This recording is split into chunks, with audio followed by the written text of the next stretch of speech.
Welcome to online TV. నేను నీరజ.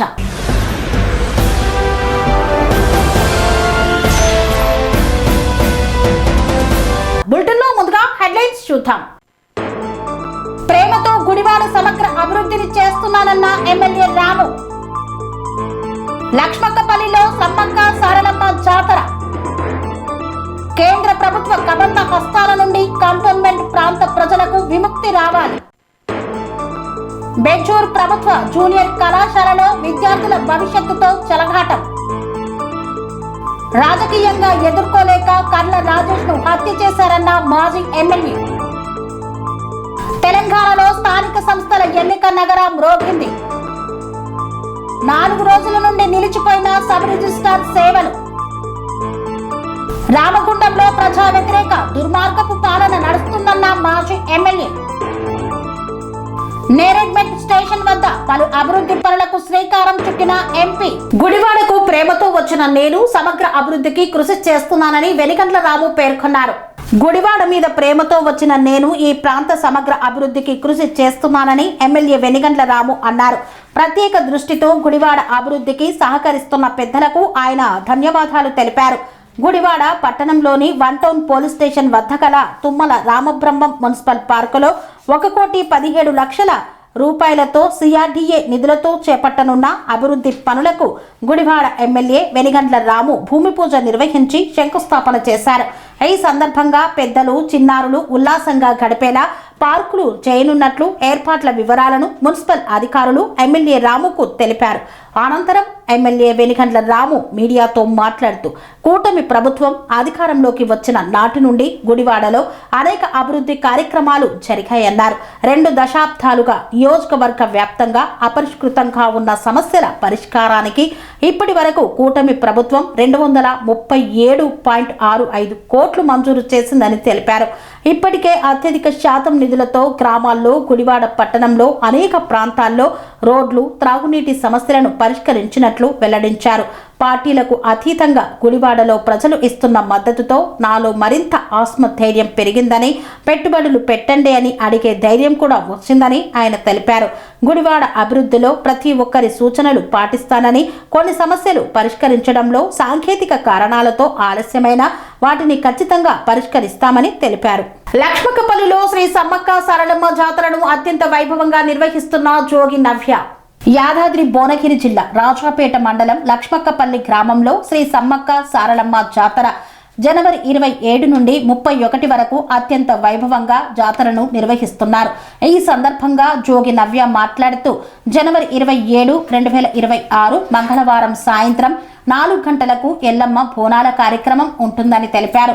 జనవరి 28 బుధవారం సాయంత్రం 4 గంటలకు సారలమ్మ దేవత గద్దెకు వస్తుంది.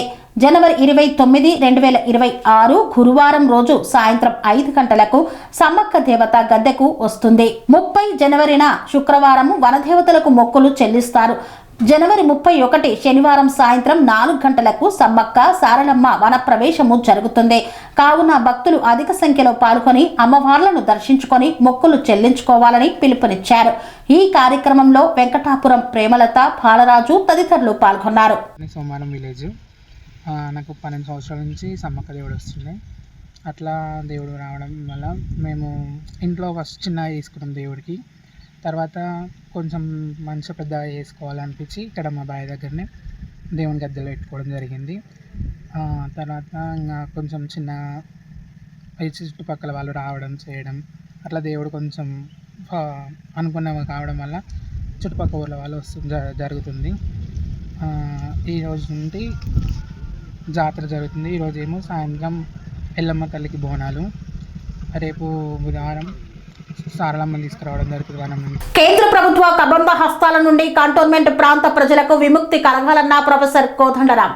కేంద్రంలోని బీజేపీ ప్రభుత్వానికి కంటోన్మెంట్ ప్రాంతంపై చిత్తశుద్ధి ఉంటే నామినేటెడ్ వ్యవస్థను రద్దు చేసి వెంటనే బోర్డును రాష్ట్ర ప్రభుత్వ మున్సిపల్ కార్పొరేషన్లో విలీనం చేయాలని 7వ రోజు రీలే నిరాహార దీక్షలో professor Kodandaram, Jubilee Hills MLA Naveen Yadav, Loksatta రాష్ట్ర అధ్యక్షులు శ్రీనివాస్, కేంద్ర ప్రభుత్వ కబంధ హస్తాల నుండి కంటోన్మెంట్ ప్రాంత ప్రజలకు విముక్తి కల్పించాలని, నామినేటెడ్ వ్యవస్థను రద్దు చేసి వెంటనే కంటోన్మెంట్ బోర్డును రాష్ట్ర ప్రభుత్వ మున్సిపల్ కార్పొరేషన్లో విలీనం చేయాలనే డిమాండ్తో కంటోన్మెంట్ ఎమ్మెల్యే శ్రీ గణేష్ కార్ఖానాలోని డాక్టర్ బాబా సాహెబ్ అంబేద్కర్ విగ్రహం వద్ద గత 6 రోజులుగా చేస్తున్న రీలే నిరాహార దీక్ష సోమవారం 7వ రోజుకు చేరింది. 77వ గణతంత్ర దినోత్సవం సందర్భంగా దీక్షా శిబిరం వద్ద కంటోన్మెంట్ నియోజకవర్గ నాయకులు, కార్యకర్తలు కంటోన్మెంట్ విలీనం కోసం పోరాడుతున్న శ్రేణులతో కలిసి జాతీయ జెండాను ఎగరవేసి ఎమ్మెల్యే దీక్షను ప్రారంభించారు. ఈ దీక్షా శిబిరానికి తెలంగాణ జనసమితి వ్యవస్థాపక అధ్యక్షులు, తెలంగాణ ఉద్యమ నేత MLC professor Kodandaram, Jubilee Hills MLA Naveen Yadav, Secunderabad Congress party in-charge Adem Santosh, TPCC అధికార ప్రతినిధి సత్యం శ్రీరంగం, లోక్సత్తా పార్టీ జాతీయ అధ్యక్షులు జయప్రకాష్ నారాయణ ఆదేశాల మేరకు తెలంగాణ రాష్ట్ర అధ్యక్షులు శ్రీనివాస్ తమ అనుచరులతో కలిసి దీక్షా శిబిరానికి వచ్చి ఎమ్మెల్యే శ్రీ గణేష్ చేస్తున్న దీక్షకు తమ సంఘీభావాన్ని తెలిపారు. అనంతరం వారి సందేశాల్ని అందించారు. వారికి మన అందరం కూడా మద్దతు తెలుపుతున్నాం. నేను కూడా తెలంగాణ జనసమితి పార్టీ నుంచి, తెలంగాణ ఉద్యమకారుల తరఫు నుంచి మద్దతు తెలుపుతున్నా. నాతో పాటు మా పార్టీ మిత్రులు కూడా అందరు ఇక్కడికి వచ్చి అందరు కూడా గణేష్ గారికి మద్దతు తెలియజేస్తున్నాం. మీరు కూడా ఈ పోరాటాన్ని మధ్యలో వదిలిపెట్టారు. అన్న పోరాటం అనుకోకండి, మనందరి పోరాటం. హైదరాబాద్ నగరంలో ఉన్న మనందరి పోరాటం. ఇది కంటోన్మెంట్ పోరాటం మాత్రమే కాదు, ఈ ప్రాంతంలో మనందరి పోరాటం. కాబట్టి అందరం కలిసి ఈ సమస్య పరిష్కారం కోసం గట్టిగా కొట్లాడతాం. అందుకనే మేము ఇక్కడి దాకా రావడం జరిగింది. ఇది ముఖ్యమైన సమస్య పరిష్కారం కోసం ఒక ముఖ్యమైన నాయకుడు దీక్ష చేస్తున్నప్పుడు అది ఆయన పంచాయతీ అని వదిలిపెట్టుడు కాదు. అది మనము బాధ్యత కలిగినటువంటి వాళ్ళంగా మనందరం కూడా ఈ సమయంలో అండగా నిలబడితే ఈ సమస్య పరిష్కారం అవుతుంది. పోనీలే గణేశుల సంగతి అని వదిలిపెడితే మళ్ళీ మనం అది ఎట్లయితుంది కాదు కదా. అందరం నిలబడితే అప్పుడు ప్రభుత్వం మీద ఒత్తిడి పడుతుంది, తొందరగా ఒక పరిష్కారం చేస్తారు. ఇది వాళ్ళ కొత్తగా కూడా వస్తలేదు. మన దగ్గర కూడా చాలా సార్లు చర్చ జరిగింది. అప్పుడప్పుడు ఉన్నటువంటి రోడ్లు బంద్ అయిపోతుంది, మళ్ళా మనం చుట్టూ తిరిగిపోవాల్సి వస్తుంది, చాలా అవస్థలు పడుతుంటాం. అప్పుడు మేము చాలా సార్లు దాని గురించి చర్చ చేసిన తర్వాత సరే ఎన్నికల ముందు కేంద్ర ప్రభుత్వం కూడా రోడ్లు తెలిసింది, మంచిదే. కానీ ఇక్కడ విషయం ఏంటంటే మనం కూడా రక్షణ ప్రాంతం సైన్యం ఉన్న కాడ సైన్యానికి రక్షణ కల్పించడం. గత వారం రోజుల పాటుగా మరియు మా యొక్క సోదరుడు ఇద్దరము ఒకటే ప్రాంతంలో చెందిన వాళ్ళము. మేమంతా కూడా తుకారాం గేట్లో ఉంటాము. గణేష్ గారు మరి న్యాయమైన సబ్జెక్టు మీదనే గౌరవంగా ఈ యొక్క కంటోన్మెంట్ ప్రజలకు మేలు జరగాలి అని ఉద్దేశంగా మరి ఈ పోరాటం నిర్ణయం తీసుకున్నాడు. ఎందుకంటే మీరందరూ కూడా కష్టపడి మరి ఎమ్మెల్యే గారిని గెలిపించారు. ఆయన ఒక భాషలో చెప్పాడు, ఇప్పటిదాకా నన్ను కష్టపడి గెలిపించి నా మీద బాధ్యత పెట్టారు. కాబట్టి కంటోన్మెంట్ ప్రజలకు నేను మేలు చెయ్యాలి అని ఒక కంటోన్మెంట్ అల్లుడే తలసాని శంకర్ యాదవ్ గారి కూతుర్ని వీరికి ఇచ్చారు. కాబట్టి ఈయన కూడా మన అల్లుడే. కాబట్టి మీరు కూడా మన సాధకవాదం తెలుసు, మీరు ఈ సందేశాన్ని ఇవ్వాలని కోరుతున్నాను. థ్యాంక్ యూ అన్నా. కంటోన్మెంట్ ప్రజలు పడుతున్నటువంటి ఇబ్బందులు చూసి ఇక్కడ ఉన్నటువంటి బోర్డుని విలీనం చేయాలని జీహెచ్ఎంసీలని మా అన్న గణేష్ అన్న చేస్తున్నటువంటి విలే నిరాహార పద్ధతిగా జూబ్లీహిల్స్ కాన్స్టిట్యూన్సీ ప్రజలకు కూడా రావడం జరిగింది. ముందుగా జరిగినటువంటి బై ఎలక్షన్ లో నా విజయం కోసం, పార్టీ గెలుపు కోసం మంత్రులు, ఎమ్మెల్యేలు, చైర్మన్ చాలా మంది చాలా కష్టపడ్డారు. అందులో మా గణేష్ అన్న కూడా ఇందాక చెప్పినట్టు ఇక్కడ ఉన్నటువంటి కాన్స్టిట్యున్సీ కార్యకర్తలు తన తత్వం కాబట్టి మనం దాన్ని ఆలోచించి 5 గంటల తర్వాత నేను కూడా నిపుణులతో మాట్లాడతాను. గవర్నర్ గారికి కూడా కోదండరాం గారు కూడా కలుస్తారని చెప్పడం, వారు కూడా ప్రెసిడెంట్ ఆఫ్ ఇండియాకి, ప్రైమ్ మినిస్టర్ కి, డిఫెన్స్ మినిస్టర్ కి లెటర్లు రాస్తా అన్నారు. మన దగ్గర వచ్చిన పెద్దవాళ్ళు కూడా మాట్లాడారు. కాబట్టి ఇప్పుడు కనీసం ఈ రోజు ప్రెస్ మీట్ లో మన అంశం మాట్లాడారంటే చాలా సంతోషంగా ఉంది. కనీసం ఆయన ఏమంటుండంటే గ్రీనరీ గురించి మాట్లాడుతుంటే గ్రీనరీని పొద్దున కూడా వివరించాను. గ్రీనరీ ఉంటేనే కదా గ్రీనరీ ఉంటుంది, ఒట్టి పరిపాలనే మారుతుంది.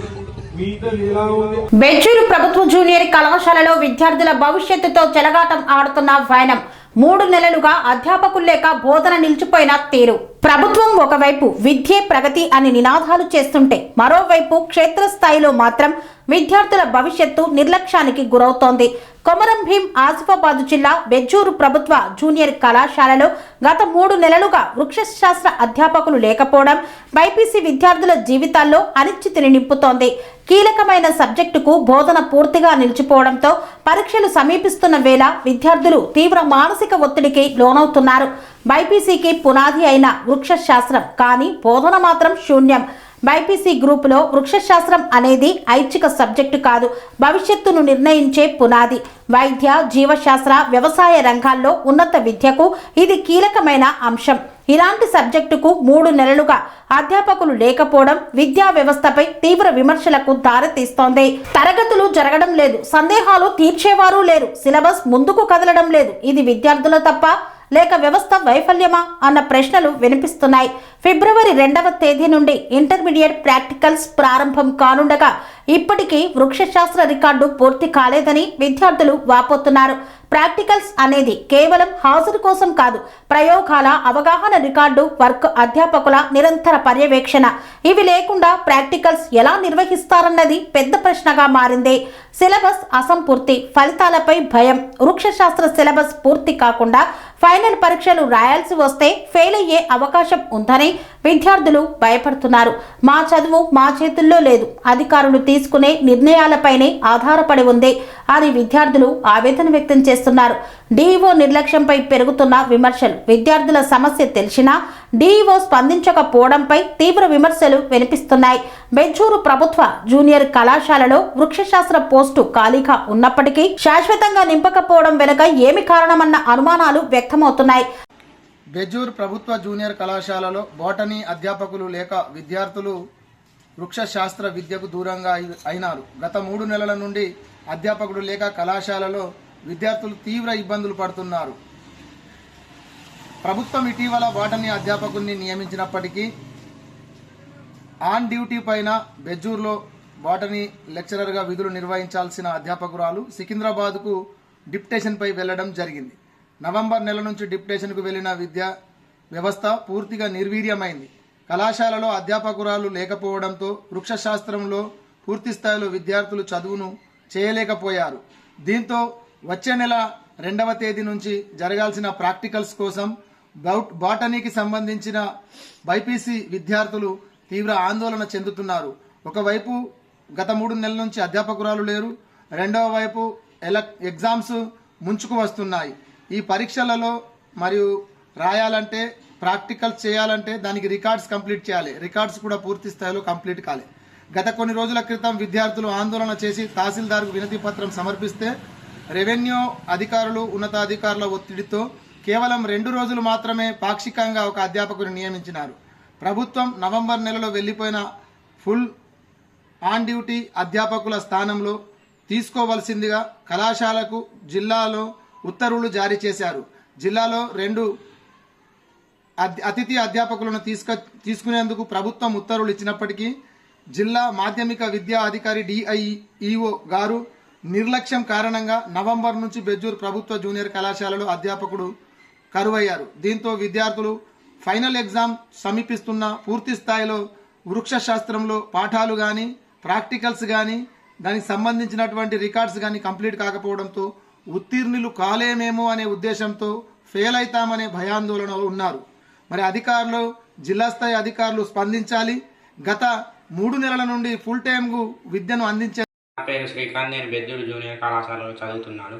కొంతకాలం నుంచి మాకు బాటనీ లెక్చరర్ లేనందువలన మాకు ప్రాక్టికల్స్కు చాలా ఇబ్బందిగా ఉంది. హెర్బేరియం, రికార్డ్స్ వంటి వాటిల్లో మాకు కొంత కూడా అవగాహన లేదు. వచ్చే ఫిబ్రవరి 2 నుంచి మాకు ప్రాక్టికల్ ఉన్నందువలన బాటనీ లెక్చరర్ని ప్రభుత్వంచే నియమించగలరని కోరుతున్నాము. వార్తల్లో చిన్న విరామం. సెరెనిటీ మోడల్ హై స్కూల్ విద్యార్థులకు అమ్మఒడి, సామాన్యులకు అందుబాటులో ఉన్న బడి సెరెనిటీ. మేడ్చల్ జిల్లాలో మేటిగా నిలిచి సాటిలేని ఫలితాలను సాధిస్తున్న నంబర్ 1 స్కూల్ సెరెనిటీ. మా ప్రత్యేకతలు ప్రతి విద్యార్థి పట్ల వ్యక్తిగత శ్రద్ధ, activity based learning and digital classrooms, computer lab, 100% ఫలితాలు, sports and cultural activities, yoga, abacus మరియు Vedic maths education. Please visit Serenity Model High School, Nagaram. Admissions are in progress. Call 04027146899 and 04027148699. తిరిగి వార్తలకి స్వాగతం. తనను రాజకీయంగా ఎదుర్కోలేక దళిత యువకుడు కర్లా రాజేష్ ను హత్య చేశారని కోదాడ మాజీ ఎమ్మెల్యే బొల్లం మల్లయ్య యాదవ్ ఆరోపించారు. తనను రాజకీయంగా ఎదుర్కోలేకనే దళిత యువకుడు కర్లా రాజేష్ ను హత్య చేశారని కోదాడ మాజీ ఎమ్మెల్యే బొల్లం మల్లయ్య యాదవ్ ఆరోపించారు. సూర్యాపేట జిల్లా కోదాడ మండలం అల్వాలపురంలో విలేకరుల సమావేశాన్ని ఏర్పాటు చేసి మాట్లాడారు. దళితులపై ముసలి కన్నీరు కార్చే మంత్రి ఉత్తమ్ కుమార్ రెడ్డి రాజేష్ మృతి పట్ల నోరు మెదపకపోవడానికి కారణాలు చెప్పాలని డిమాండ్ చేశారు. కోదాడలో జరిగే అన్ని రకాల మాఫియాలకు కోదాడ సీఐ శివశంకర్ పాత్ర వహిస్తున్నట్లు ఆరోపణలు చేశారు. రాజకీయ వ్యవహారాల్లో సీఐ శివశంకర్ పాల్గొంటూ సోషల్ మీడియా వేదికగా మాట్లాడుతున్నట్లు పేర్కొన్నారు. తమ కార్యకర్తలపై ఎన్ని దాడులు జరిగినా భయపడే ప్రసక్తే లేదన్నారు. కోదాడ ఎమ్మెల్యే పద్మావతి రెడ్డి కనుసన్నల్లో పట్టణ సీఐ శివశంకర్ పనిచేస్తున్నట్లు వివరించారు. సీఎంఆర్ఎఫ్ చెక్కుల కేసులో సమగ్ర విచారణ జరిపి దోషులను తేల్చాలని డిమాండ్ చేశారు. దళిత యువకుడు మృతి చెంది 2 నెలలు కావస్తున్నా బాధ్యుడైన ఎస్ఐ సురేష్ రెడ్డిపై చర్యలు తీసుకోకపోవడం ఏమిటని ప్రశ్నించారు. దృష్టి సారించి ప్రేరేపించి పోలీసు వ్యవస్థని సంపూర్ణంగా వినియోగించుకొని ఈ కేసులో నన్ను ఇరికించాలనే ప్రయత్నంలో నిలువెత్తు నిదర్శనం ఈ వీడియో. గత 2 సంవత్సరాలుగా అనేక రకాల అవినీతులు జరుగుతున్నాయి. కోదాడలో విచ్చలవిడిగా గంజాయి అమ్మకాలు జరుగుతున్నాయి. పత్రికలలో మీరే రాసి విచ్చలవిడిగా మద్యం ఏర్లే వాడుతుంది. పత్రికలలో అనేక సందర్భాలలో తాటికాయ అంత అక్షరాలతో మీకు వచ్చింది. ఇసుక దందా జరిగింది. ఆ ఇసుక దందా వచ్చిన పత్రికా పేపర్లని ఆధారం చేసుకొని శాఖాపరంగా జరిగిన విచారణలో అసలైన వాళ్ళని గాలి కొదిలేసి సామాన్యుల్ని కానిస్టేబుల్ని అందులో ఇరికిచ్చి వాళ్ళకు పనిష్మెంట్లు ఇచ్చారు. అసలైన వ్యక్తి ఎవరు? ముమ్మాటికి టౌన్ ఇన్స్పెక్టర్ శివశంకర్. నేను ఇది అధికార దుర్వినియోగానికి పాల్పడ. తెలంగాణలో స్థానిక ఎన్నికల నగరం మ్రోగింది. రాష్ట్రంలోని నగరపాలక సంస్థలు 116 పురపాలక సంఘాలకు ఎన్నికల షెడ్యూల్ను రాష్ట్ర ఎన్నికల సంఘం విడుదల చేసింది. రాష్ట్ర ఎన్నికల కమిషనర్ రాణి కుముదిని మంగళవారం మీడియా సమావేశంలో వివరాలను వెల్లడించారు. ఫిబ్రవరి 11న ఒకే విడతలో పోలింగ్ నిర్వహించి 13వ తేదీన ఫలితాలు వెలువడతాయని ఆమె పేర్కొన్నారు. రేపటి నుండే నామినేషన్ల స్వీకరణ ప్రక్రియ ప్రారంభమవుతుందని, ఫిబ్రవరి 3వ తేదీన గడువు ముగుస్తుందని తెలిపారు. ఫిబ్రవరి 15వ తేదీన కల్లా మొత్తం ప్రక్రియ పూర్తి చేయాలని ఎన్నికల సంఘం నిర్ణయించింది. ఈ ప్రకటనతో రాష్ట్ర వ్యాప్తంగా ఎన్నికల ప్రవర్తన నియమావళి తక్షణం అమల్లోకి వచ్చింది. రంజాన్, శివరాత్రి పండుగలను దృష్టిలో ఉంచుకొని ఈలోపే ఎన్నికలు ముగించాలని రాష్ట్ర ప్రభుత్వం భావించింది. జీహెచ్ఎంసీ మినహా మిగిలిన చోట్ల ఈ ఎన్నికలు జరుగుతాయి. అభ్యర్థులు నామినేషన్ వేసే సమయానికి ఆస్తి పన్ను, నల్లా బిల్లు బకాయిలు లేకుండా చూసుకోవాలి. ఇప్పటికే ఓటర్ల జాబితా సిద్ధం కాగా అధికార యంత్రాంగం ఏర్పాట్లలో నిమగ్నమైంది. ఈ ఎన్నికలు రాజకీయ పార్టీలకు ఎంతో ప్రతిష్టాత్మకంగా మారాయి. ఎన్నికల నామినేషన్ల స్వీకరణ ప్రారంభమవుతోంది. అభ్యర్థులు 3 రోజుల్లోగా తమ నామినేషన్ పత్రాలను దాఖలు చేయాలి. ఫిబ్రవరి 11న పోలింగ్ రోజు ఉదయం 7 గంటల నుండి సాయంత్రం వరకు ఓటింగ్ జరుగుతుంది. రాష్ట్ర వ్యాప్తంగా గుర్తించిన పోలింగ్ కేంద్రాల్లో ఓటర్లు తమ ఓటు హక్కును వినియోగించుకుంటారు. ఫిబ్రవరి 13న ఓట్ల లెక్కింపు చేపడతారు. అదే రోజు సాయంత్రానికి ఫలితాలు వెలువడే అవకాశం ఉంది. గెలిచిన అభ్యర్థుల వివరాలను అధికారులు ప్రకటిస్తారు. ఫిబ్రవరి 14న mayor, deputy mayor, municipal chairman, vice chairman ఎన్నికలు జరుగుతాయి. కౌన్సిలర్లు, కార్పొరేటర్లు చేతులెత్తే పద్ధతిలో వీరిని ఎన్నుకుంటారు. ఫిబ్రవరి 15 నాటికి ఎన్నికల ప్రక్రియ మొత్తం అధికారికంగా ముగుస్తుంది. మున్సిపల్ కార్పొరేషన్ల వారీగా వివరాలు. రాష్ట్రంలోని 7 నగరపాలక సంస్థలకు ఎన్నికలు జరగనున్నాయి. వాటి వార్డుల వివరాలు కిందనున్నాయి. కరీంనగర్లో 66 వార్డులు, రామగుండం 60 వార్డులు, నిజామాబాద్ 60 వార్డులు, మహబూబ్ నగర్ 60 వార్డులు, మంచిర్యాల 60 వార్డులు, కొత్తగూడెం 60 వార్డులు, నల్గొండ 48 వార్డులు.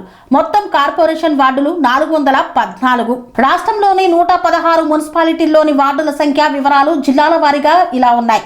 జనగామ 30, స్టేషన్ కనుపూర్ 18, నర్సంపేట 30, వర్ధన్నపేట 12, పరకాల 22, మహబూబాబాద్ 36, డోర్నకల్ 15, కేశసముద్రం 16, మురిపెడ 15, తొర్రూరు 16, భూపాలపల్లి 30, హుజూరాబాద్ 30, జమ్మికుంట 30, చొప్పదండి 14, జగిత్యాల 50, కోరుట్ల 33, మెట్పల్లి 26, ధర్మపురి 15, రాయికల్ 12, సిరిసిల్ల 39, వెములవాడ 28, పెద్దపల్లి 36, మంథని 13, సుల్తానాబాద్ 15, మధిర 22, సత్తుపల్లి 23, వైరా 20, ఏదులాపురం 32, కల్లూరు 20, ఇల్లందు 24, అశ్వారావుపేట 22, ఆదిలాబాద్ 49, నిర్మల్ 42, బైంస 26, ఖానాపూర్ 12, కాగజ్ నగర్ 30, ఆసిఫాబాద్ 20, బెల్లంపల్లి 34, చెన్నూరు 18, క్యాతన్పల్లి 22, లక్సెట్టిపేట 15, షాద్నగర్ 28,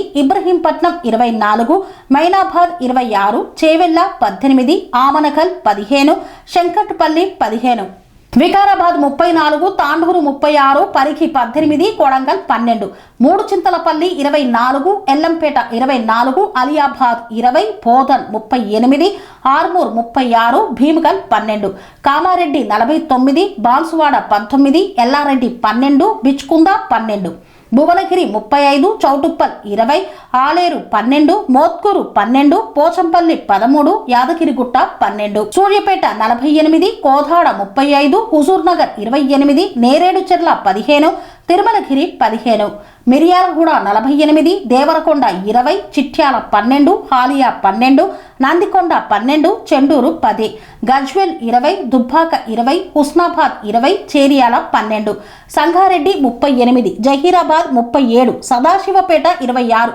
ఇస్లాపూర్ 26, గుమ్మడిదల 22, నారాయణఖేడ్ 15, జిన్నారం 20, ఆందోళ్ జోగిపేట 20, గడ్డ పోతారం 18, ఇంద్రేశం 18, కోహిర్ 16, మెదక్ 32, తూప్రాన్ 16, నర్సాపూర్ 15, రామాయంపేట 12, దేవరకాద్ర 12, భూత్పూర్ 10, నారాయణపేట 24, కొస్కి 16, మద్దూరు 16, మక్తల్ 16, గద్వాల 37, ఐజా 20, ఆలంపూర్ 10, వడ్డెపల్లి 10, వనపర్తి 33, కొత్తపేట 15, షెబ్బేరు 12, ఆత్మకూరు 10, ఆమరచింత 10, నాగర్ కర్నూల్ 24, కల్వకుర్తి 22, కోల్హాపూర్ 19, మూలుగు 20 ఈ చోట్లలో ఎన్నికలు నిర్వహించనున్నారు.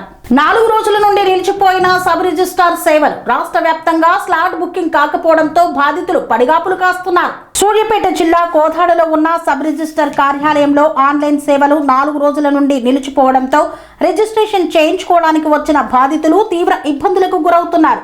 ఒకవైపు స్టాంపు వెండర్ల దగ్గర స్లాట్ బుక్ చేసుకునేందుకు వెళ్లి తీవ్ర నిరాశకు గురవుతున్నారు. సిటిజన్ లాగిన్ ఆన్ కాక స్లాట్ బుకింగ్ అవ్వక సబ్ రిజిస్టర్ కార్యాలయం ముందు పడిగాపులు కాస్తున్నారు. ఆన్లైన్ సేవలు ఆగిపోవడం వలన వృద్ధులు, మహిళలు తీవ్ర ఇబ్బందులకు గురవుతున్నారు. ఇలాంటి సమస్య ఎప్పుడు ఎదురవలేదని వెంటనే ఈ సమస్యను పరిష్కరించి ఆన్లైన్ సేవలను పునరుద్ధరించాలని స్టాంప్ వెండర్లు మరియు రిజిస్ట్రేషన్ చేయించుకోవడానికి వచ్చిన బాధితులు సబ్ రిజిస్ట్రార్ కార్యాలయం వద్ద ఆవేదన వ్యక్తం చేశారు.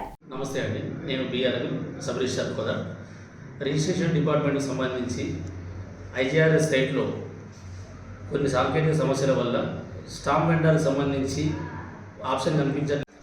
నా పేరు ఐతరాజు వీరు, మాది మాధవరం గ్రామం, సూర్యాపేట జిల్లా, మునగాల మండలం. ఈరోజు మన కోదాడ సబ్ రిజిస్టర్ ఆఫీస్కి రావడం జరిగింది. గత 4 రోజుల నుండి సైట్లు రాక చాలామంది ఇబ్బంది పడటం జరుగుతుంది. ఇక్కడికి వచ్చి కూడా మనం ఆన్లైన్లో చలాను చెల్లించుకొని రకరకాలుగా ఇబ్బందుల పాలు కావాల్సి వస్తుంది. అదేవిధంగా బాండ్ సత్యనారాయణ రాజు, నేను స్టాంపు వెంటనే. చాలామంది ఇక్కడికి రిజిస్ట్రేషన్ నిమిత్తం వస్తారు, అందరూ స్టాంపులు అడుగుతున్నారు. సర్వర్ పని చేయట్లేదు. ఇప్పుడు ఈ కొత్తగా తెలిసిందంటే ఒక 10 నిమిషాల క్రితం సైట్ ఓపెన్ చేస్తే రామగుండంలో ప్రజా వ్యతిరేక దుర్మార్గపు పాలన నడుస్తుందన్న పెద్దపల్లి జిల్లా బీఆర్ఎస్ పార్టీ అధ్యక్షులు కోరుకంటి చందర్. రామగుండంలో ప్రజా వ్యతిరేక దుర్మార్గపు పాలన సాగుతుందని, ప్రజాధనం వృధా చేస్తున్నారని, కూల్చివేతలు కమిషన్ల కోసమేనని, ఇంటిగ్రేటెడ్ నాన్ వెజ్ మార్కెట్ను వెంటనే పూర్తి చేయాలని రామగుండం మాజీ శాసనసభ్యులు పెద్దపల్లి జిల్లా బీఆర్ఎస్ పార్టీ అధ్యక్షులు కోరుకంటి చందర్ డిమాండ్ చేశారు.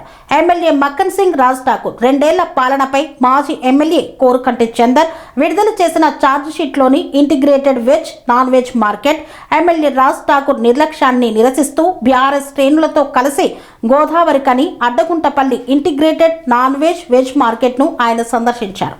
ఈ సందర్భంగా మాజీ ఎమ్మెల్యే మాట్లాడుతూ బీఆర్ఎస్ ప్రభుత్వంలో సీఎం గ్రాంట్ 200 కోట్ల నిధుల ద్వారా రామగుండంలోని ప్రతి డివిజన్లో డ్రైనేజీలు, రోడ్ల మరమ్మతులు, ప్రతి ఇంటికి నల్లా కలెక్షన్ పనులను పూర్తి చేయడం జరిగిందన్నారు. తన హయాంలో TUFID ద్వారా 100 కోట్ల రూపాయలు, అమృత్ ద్వారా 250 కోట్లు, DMFT ద్వారా 54 కోట్ల రూపాయలు శాంక్షన్ అయి ఎన్నికల కోడ్ రావడంతో ఆగిపోవడం జరిగిందని, అవే నిధులు ఇప్పుడు విడుదలైన ప్రస్తుత ఎమ్మెల్యే పట్టించుకోకుండా కమిషన్ల కోసం ఉన్న లైట్లను ఊడదీసి మళ్లీ కొత్తవి వేయడం, పాత డ్రైనేజీలను తీసి కొత్తవి వేయడం చేస్తున్నారని ఆరోపించారు. ప్రజలందరికీ సౌకర్యవంతమైన veg and non veg integrated market నిర్మాణానికి 4.5 కోట్ల రూపాయలతో నాడు తొలి సీఎం కేసీఆర్ నిధులు మంజూరు చేశారని తెలిపారు. 2 ఏళ్లు గడుస్తున్నా ఈ పనులను పట్టించుకోలేదని వాపోయారు. రామగుండం కార్పొరేషన్లో ప్రత్యేకంగా ఇక్కడ ఉన్నటువంటి ప్రాంత ప్రజలకు veg and non veg integrated మార్కెట్ను ఏర్పాటు చేయాలని 4.5 కోట్ల రూపాయలతోని గౌరవనీయులు తెలంగాణ తొలి ముఖ్యమంత్రి వర్యులు కేసీఆర్ గారు, మున్సిపల్ శాఖ మంత్రివర్యులు కేటీ రామన్న గారు ఈ యొక్క ఎన్టీఆర్ నగర్లో 2022లో ఈ యొక్క నిధులను మంజూరు చేసి ఇక్కడ ఒక కాంట్రాక్టర్కు అలర్ట్ చేయడం జరిగింది. అలర్ట్ చేసిన తర్వాత పనులు ప్రారంభం చేసి 1.5 కోట్ల వరకు కూడా కాంట్రాక్టర్ పూర్తి చేసిండు. 2 ఏళ్ళు అవుతుంది. కానీ గోదావరికంలో కానీ ఎక్కడ చూసినా అత్యంత అవినీతి. దొంగేనట ఇల్లెక్కి దొంగ అని ఇంకొకరికి మీద అరిసినట్టుగా వాళ్ళు చేస్తున్నటువంటి అవినీతి కుంభకోణాలను బయట పెడతా ఉంటే ఇవాళ మా నాయకుల మీద సిట్ పేరు మీద మిగతా అన్నిటి పేరు మీద ఎంక్వైరీలకు పిలుచుకుంటా టాపిక్ను డైవర్ట్ చేసే పని చేస్తూ ఉన్నారు. నేరేడ్మెట్ స్టేషన్ వద్ద పలు అభివృద్ధి పనులను ప్రారంభించారు మల్కాజ్గిరి ఎంపీ ఈటల రాజేందర్. మల్కాజ్గిరి పార్లమెంటు పరిధిలోని ప్రజల చిరకాల కోరిక నెరవేరుస్తూ 80 కోట్ల రూపాయలతో కేంద్ర ప్రభుత్వ నిధులతో చేపట్టనున్న పలు అభివృద్ధి పనులకు మల్కాజ్గిరి పార్లమెంటు సభ్యులు ఈటల రాజేందర్ నేరేడ్మెట్ రైల్వే స్టేషన్ వద్ద శంకుస్థాపన చేశారు. Vajpayee Nagar level crossing gate స్థానంలో రోడ్ అండర్ బ్రిడ్జ్ నిర్మాణం, సఫిల్గూడ రైల్వే స్టేషన్ సమీపంలో పరిమిత ఎత్తు సభ్య నిర్మాణం.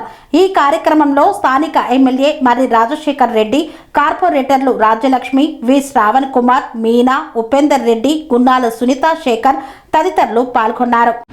70 లక్షల రూపాయలు నేనే జమ చేసి ఆ బ్రిడ్జ్ పనిచేయించే ప్రయత్నం చేస్తుంది.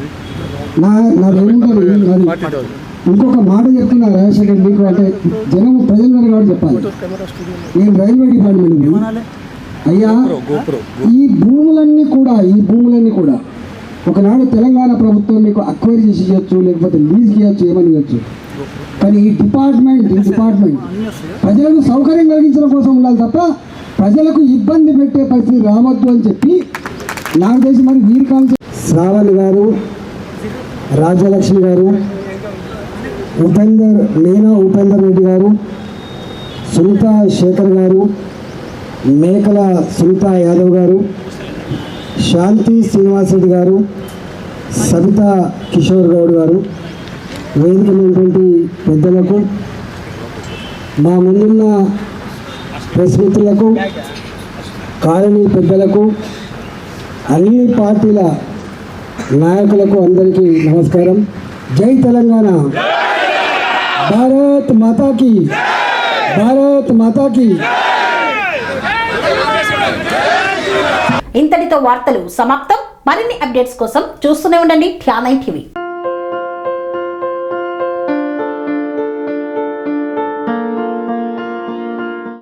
సంస్కృతి సంప్రదాయం, ప్రేమ, ఆప్యాయత, రాజసం ఉట్టిపడే వేడుకలకు అనువైన ప్రదేశం MLN కన్వెన్షన్ హాల్.